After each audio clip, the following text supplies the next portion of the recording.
Judge a person not by what they accomplished, but what they had to overcome for their accomplishment. People that are hungry have zero excuses for not pursuing their dreams. And they come back again and again and again. They operate like Willie Jolly, who said that a setback is a setup for a comeback. I've got a saying, if life knocks you down, try and land on your back, because if you can look up, you can get up. You can get up, get up, get up. I'm training people to get into their greatness, to begin to develop the courage to pursue dreams beyond their comfort zones. Because in order to do something you've never done, you've got to become someone you've never been. When you're pursuing your greatness, you don't know what your limits are, so you act like you don't have any. There's never a shortage of opportunities. It's just a shortage of thinking. Because some things are taught and some things are caught. When I was in the 5th grade, they put me back from the 5th grade into the 4th grade. I failed again in the 8th grade. I have no college training. So being identified and labeled as DT, the dumb twin, it gave me a lot of things to overcome. And so there was no one to dispute what was said about me, and I bought it. Even if you were told a lie, faith comes by hearing and hearing and hearing. You hear it often enough, it becomes your reality. Perception, not challenge, becomes real for you. Someone's opinion of you does not have to become your reality. So if you can track failure, you can also track success. You have greatness in you. I don't know you, but here's what I know based upon my own experience. You have greatness in you, that you have the ability to do more than you could ever begin to imagine. You have greatness in you.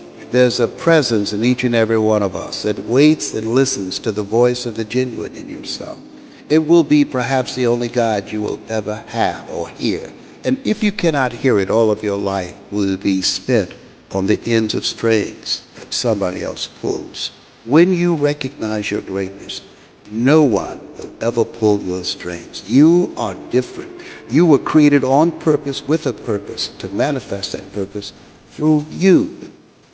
You will never exercise authority and dominion over your life until you exercise authority and dominion over what you are not. Most people go through life living the lie that has been told about them. There's something in you that's greater than your circumstances. There's something in you that's greater than the adversities that you're facing. In life, you're either in a problem, just left one, or headed toward one. You have greatness in you.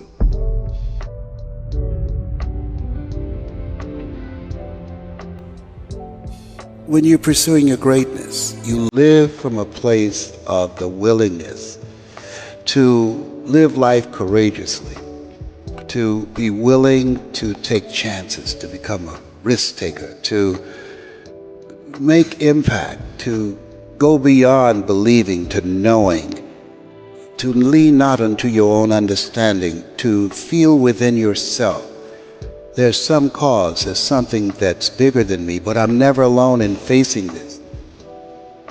There's a presence that will never leave me nor forsake me.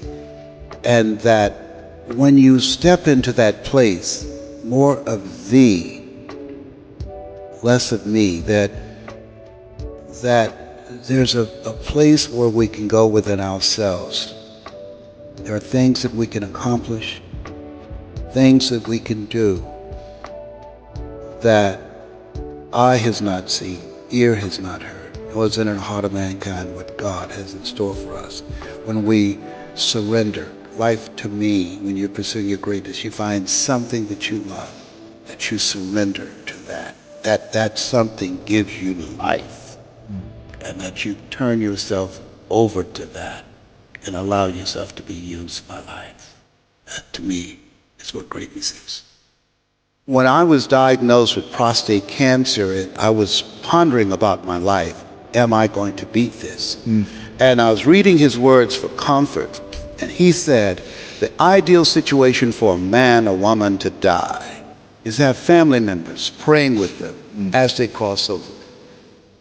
But imagine being on your deathbed and standing around your bed, the ghost of the dreams, the ideas, the abilities given to you by life, but you, for whatever reason, you never pursued those dreams. You never acted on those ideas. You never used those gifts, and there they are looking at you with large angry eyes saying, we came to you. Only you could have given us life, and now we must die with you forever. The question is, if you died today, what dreams, what ideas, what gifts will die with you?